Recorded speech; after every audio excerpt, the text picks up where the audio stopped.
Hello and welcome to another console review. Today I'm going to be reviewing the Nintendo Game Boy. This is a very old console. It was released in 1989.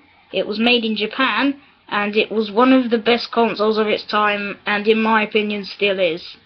So today we're going to be going through some of the details, the switches and other amazing stuff that it does, as well as the games and the cartridges. So let's get started. Let's start on the obvious one of the screen here. This is quite a small screen, and unfortunately it doesn't have a backlight. In fact, Nintendo didn't really introduce backlights until about the Game Boy Advance SP, and I'm not even sure if that had a backlight. I think it does. But I don't have one of them, so I probably won't be doing a review of that anytime soon anyway. But yeah, that's the screen. It says at the top here, dot matrix with sound. I don't know what that means whatsoever, so it'd be useful if you could tell me. Up here you've got some red and blue stripes which make it look absolutely awesome. Here is the battery light. This turns red, and I think the dimmer it gets the less battery there is, but it is the most unreliable thing ever. In fact, it could be incredibly bright and then just suddenly cut off. So yeah, don't really trust that. Here you've got you can't really see it very well, sorry. It says Nintendo Game Boy TM. Down here is the speaker, which can be quite loud and is very clear. In fact, it works quite well, and this is a very reliable handheld console. It's over 20 years old now and it still works great. But now, apart from that, it's just amazing. It's really great. It's got all these little details. Well, when I say little details, I mean it has no details whatsoever. But that doesn't matter right now. So down here, by the speaker, you've got a curved edge, and up here also on the screen you've got a curved edge in the same place, which is a nice idea they put on there.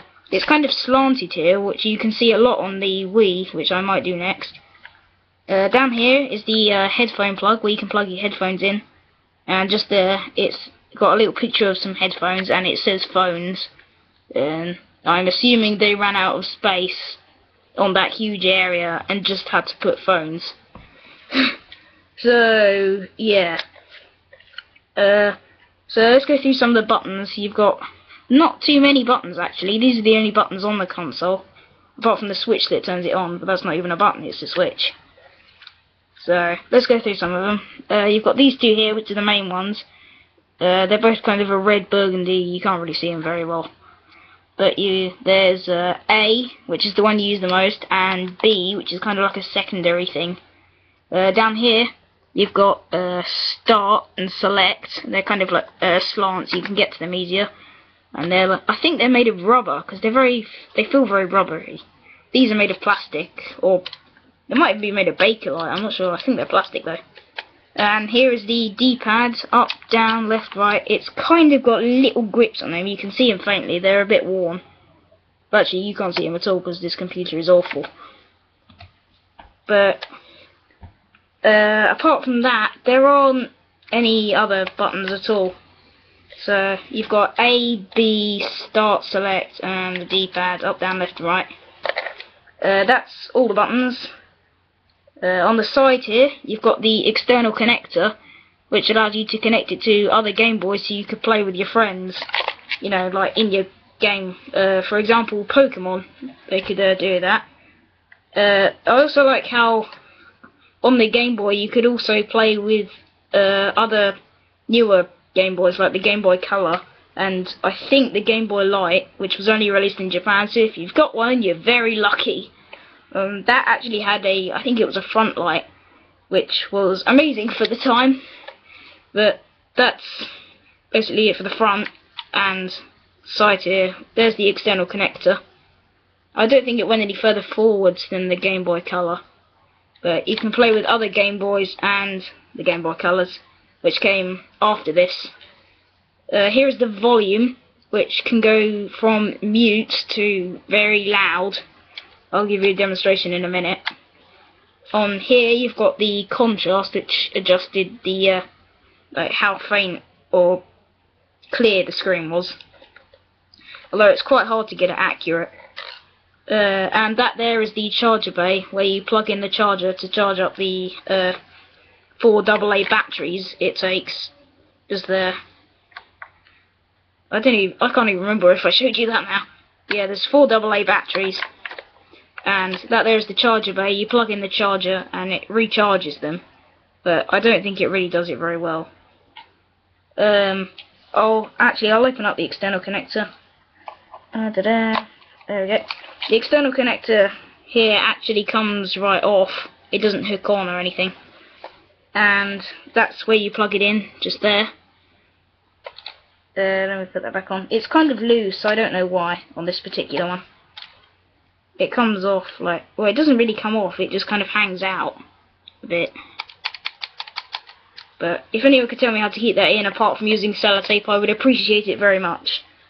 But it's very easy to get to all these buttons here. It's just so well laid out. I mean, there probably are better ways of laying out buttons, but it's just the way that they've fit it onto one of the first, like, revolutionary handhelds. It's just get one, okay? I don't care, just get one. I don't care for your opinions, even if it's awful, just get one. But, yeah, that's about it for the actual console. This here is where you insert the cartridge, which I'll show you now. Did I even show you? Yeah, no, I didn't. I've taken so many takes on this video, I can't even remember now. This is Super Mario Land. On the actual cartridge itself, these could vary in colour, but most of them were grey. And even these cartridges have details like these lines, like they did on the Game Boy. At the top there, you can kind of see them lines there. But they've just done it in so much detail, and it was so good. This is where the little piece of plastic used to come across to stop you from taking the cartridge out when it's on. I'll give you an example here. Look, I turn it on, that little piece of plastic there comes out, and that's the opening tune thing. I've got 2 games, Super Mario Land and Tetris, which is one of my favourites. Both cartridges were made in Japan. I think all of them were. This is the like how you get CDs in cases now. This is like the equivalent then. This is the cartridge. You can see here. This is the like oval where the Nintendo Game Boy logo would be clearly seen, and this is the area where you can see the picture and the name. This is made in Japan.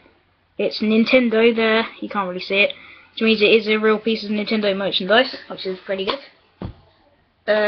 So, without further ado, let's play some Tetris. You slide it in here, push it in, turn it on, and there you go, there's the little Nintendo logo. I don't even know how well you can see that. You can't really see that very well, can you? But I love that tune. But can you see it? Not really. Yeah, you can kind of see it says Tetris there, and it's got a picture of St. Basil's Cathedral in Moscow. I think this was actually a Russian game. Let me try and fiddle around with the contrast a bit.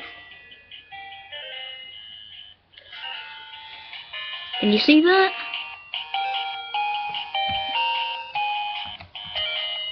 There you go, it's a little bit better, isn't it? Yeah, I don't know. There's the Tetris screen.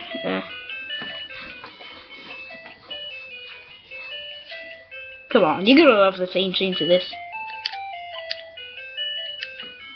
And there you go. There's Tetris. You can see the block coming down there. So that was just a quick demonstration of Tetris. Now let's go on to Super Mario Land. This was one of the only side scrollers, and probably one of the only successful ones, because I don't think it was really designed for side scrollers actually. But there's the Nintendo logo. There's the home screen.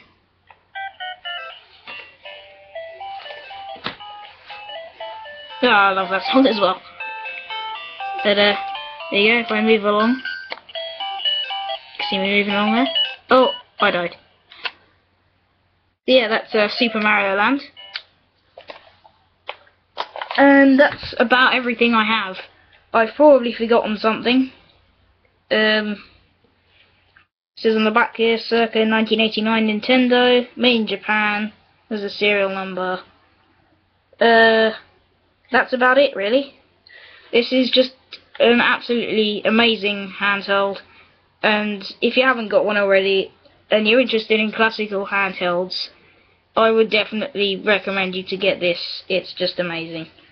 This is kind of a light beige colour, but it looks a bit white. I cleaned it recently because it was very, very dirty. But the screen is still a bit scratched, but I think most old consoles are like that.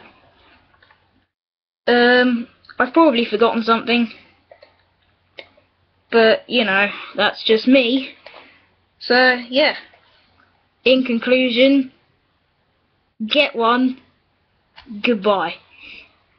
And that's about it from me and Mr. Nintendo Game Boy. And I'll see you next time. Bye.